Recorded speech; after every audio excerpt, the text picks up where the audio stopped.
Hello लोगोफोर, नोंथांमोनखौ advance Bodoland YouTube चेनेलाव बयखौबो बरायबाय।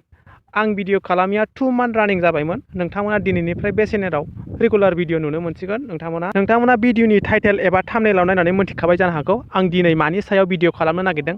गोबां मानसियानो सिगांनि हगारखानाय भिडिअआव कमेन्ट खालामनानै सोंहरदों एनएसपिनि स्कलारशिपआ माब्ला हाबगोन, बिनि सोमोन्दै नोंथांमोना माब्ला हाबगोन फारि फारि खोन्थागोन। नोंथांमोननिया टकेन नाम्बार जेनेरेट जागोना जायाखै एबा आन्डार प्रसेसिं उइथ एजेन्ट एबा नोंथांनि पेमेन्ट रिजेक्टेड बाय एजेन्ट बेफोरबायदि जादोंबा नोंथांमोना मा खालामनांगोन एबा टकेन नाम्बार दासिमावबो जेनेरेट जायाखैबा नोंथांमोना मा खालामनांगोन आं बिनि सोमोन्दै नोंथांमोननो भिडिअनि गेजेरजों फारि फारि खोन्थागोन।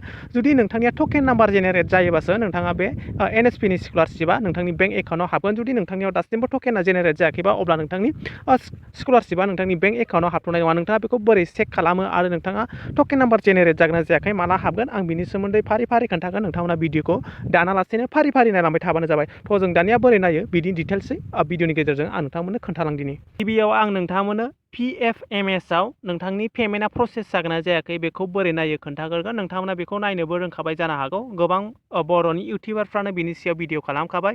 थेवबो आं नोंथांमोननो बेखौ बोरै नायो खोन्थानोसै। बिनि उनाव नोंथांमोना नोंथांनि टकेन नाम्बारा जेनेरेट जागोना जायाखै आं बेखौ नोंथांमोननो खोन्थागोन। जुदि नोंथाङा टकेन नाम्बार जेनेरेट जाबासो नोंथांनाव बे फैसाया हाबगोन। जुदि नोंथाङा बे NSP PFMS आव प्रसेस जादोंबाबो नोंथांनि फैसाया हाबनाय नङा। जुदि नोंथांनाव टकेन नाम्बार जेनेरेट जायाखैबा बेखौ बोरै नायो आरो माब्ला हाबगोन आं बिनि सोमोन्दै नोंथांमोननो खोन्थागोन।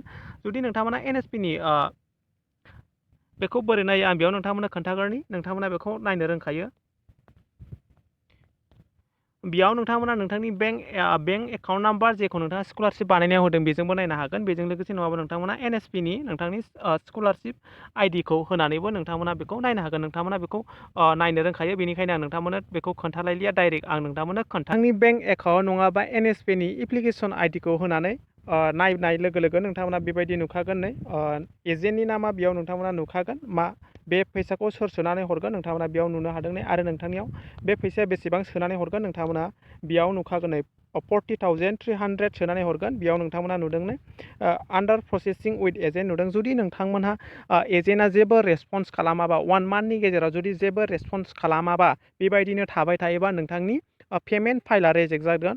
बेयाव नोंथांमोना डिसप्लेआव नुखादों। नै payment file rejected by agent बेबायदि नोंथांमोनाव बेबायदि सिखारगोन। ओमफ्राय प्रसेसिंनि जायगायाव बेबायदि सिखारगोन। नोंथांमोना बे डिसप्लेआव नुखादों। नोंथांमोना बेबायदि सिखारगोन। दानिया नोंथांनिया बे माब्ला हाबगोन नोंथाङा जुदि बे फैसाया हाबनोसैबा NSP आव मोनसे टकेन नाम्बार जेनेरेट जाखागोन। बे टकेन नाम्बार जेनेरेटखौ बोरै नायो आं नोंथांमोननो खोन्थानाय। जुदि नोंथांमोना बे टकेन नाम्बारा जेनेरेट जायाखैबा नोंथांमोना बे फैसाया हाबथ'नाय नङा। जेब्ला टकेन नाम्बारा जेनेरेट जागोन अब्लानो नोंथांमोनाव बे फैसाया 1 उइकनि गेजेरावनो हाबगोन। नोंथांमोना टकेन नाम्बार जेनेरेट जाबासो हाबगोन। बियो टकेन नाम्बारा जेनेरेट जागोन ना जायाखै नोंथांमोना बेखौ दानिया बोरै नायो आं नोंथांमोननो खोन्थानि। बियो NSPनि अफिसियेल वेबसाइट। नोंथांमोना बेयाव थांनानैनो नायनांगोन। नोंथांमोना बे लगिनआव होदो। लगिनआव क्लिक खालामनायनि उनाव नोंथांमोना फ्रेश 2019 and 20 आव क्लिक खालामदो।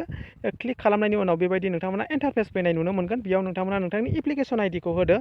बेयाव नोंथांनि पासवर्डखौ होदो। जुदि नोंथाङा बावबायबा बायसान्सआव नोंथांमोना बे फरगट एप्लिकेसन आइडि आरो पासवर्डखौ बावबायबा नोंथांमोना फरगट पासवर्डखौ होदो। बिनि उनाव नोंथांमोननि रेजिस्टार मबाइल नाम्बाराव OTP थांखागोन। दानिया नोंथांमोना बेखौ नोंथांनि एप्लिकेसन आइडिखौ बेयाव होदो आरो बेयाव नोंथाङा नोंथांनि दोननाय पासवर्डखौ होदो। बिनि उनाव नोंथांमोना बेयाव केपचा नुदों। बे केपचारखौ बेयाव जेरै नुदों नोंथांमोना बेयाव एखे होनानै बे लगिनआव होदो। बेयाव गासिखौबो बहायखांनायनि उनाव नोंथांमोना बे लगिनआव क्लिक खालामना होदो। लगिनआव क्लिक खालामनाय लोगो लोगोनो नोंथांनि एप्लिकेसना अपेन जाखागोन। नेटआ स्ल'।